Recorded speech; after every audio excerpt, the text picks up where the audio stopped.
Welcome back to the Time Management Series presented by the Student Success Center at Blue Ridge Community College. This is part 2, and we will discuss to-do lists.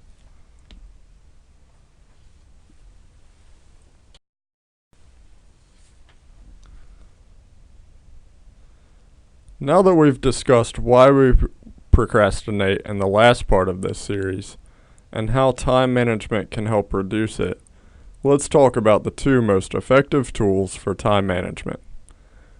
The first of these is a to-do list. The second is a planner.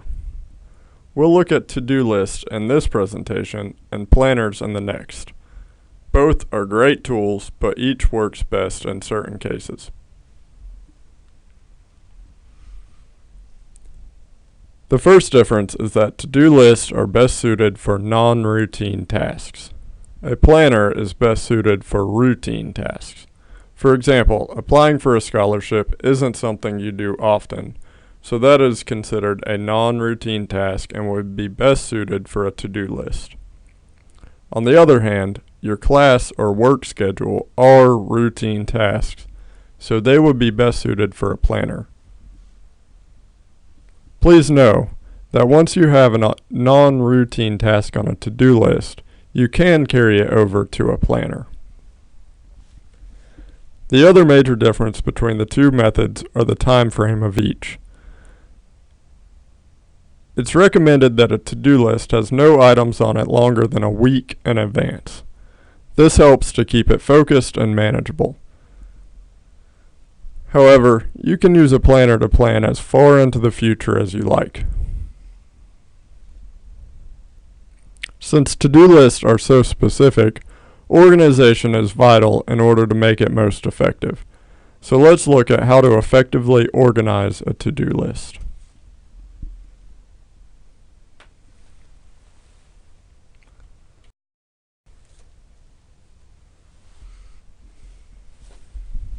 Follow this method to organize a to-do list.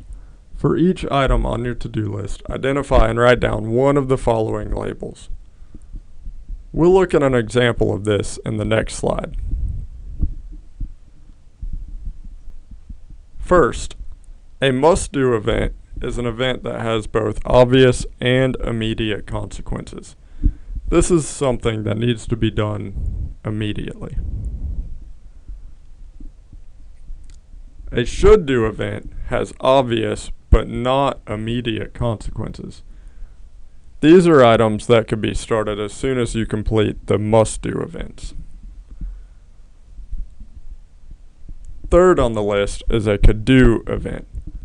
A could-do event presents no obvious nor immediate consequences. These are items you may want to do but don't necessarily need to do. Could-do events should only be completed after both must-do and should-do events are completed. Realize, though, that an item on a to-do list can change labels. An item that was once labeled as a should-do event can change to a must-do event if it hasn't been completed soon enough. For example, a paper due next Sunday would be a should-do event a week in advance.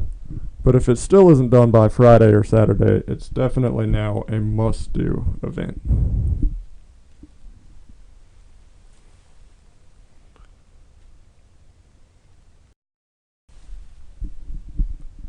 Here's an example of an effective to-do list. Imagine that this was made on the first day of the semester. Notice how well organized and descriptive this list is.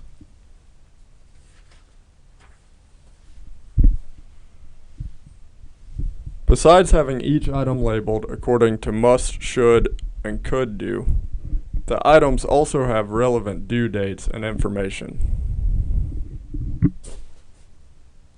For example, the first item is logging into your student email and Moodle by the end of the first day. This is a must-do event because there is generally very important information on these sites. Notice that it also includes a time frame to have this item completed by.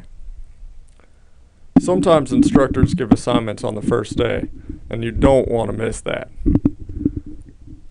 While we're speaking about it, remember to email your instructors using a professional tone. Emailing an instructor is not the same as texting a friend. The next item on this list is reading the syllabi for your classes and then writing down the most important dates somewhere you won't miss them, such as a planner. Again, this is a must-do event because you may need to get started on these assignments right away. The next event on this list is buying textbooks. Since they can get expensive, it's a good idea to shop around. You don't want to wait too long after the start of the semester to do this, so this is labeled as a must-do event. Take a moment to check out the rest of this to-do list. Notice that the last item isn't really school related. It's up to you whether you want to keep your to-do list for school only or include personal things also.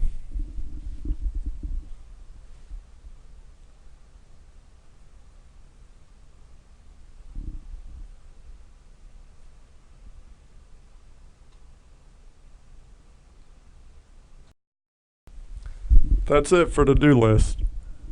Please join in the next and the last part of the time management series on planners. If you have questions about anything, don't hesitate to contact the Student Success Center.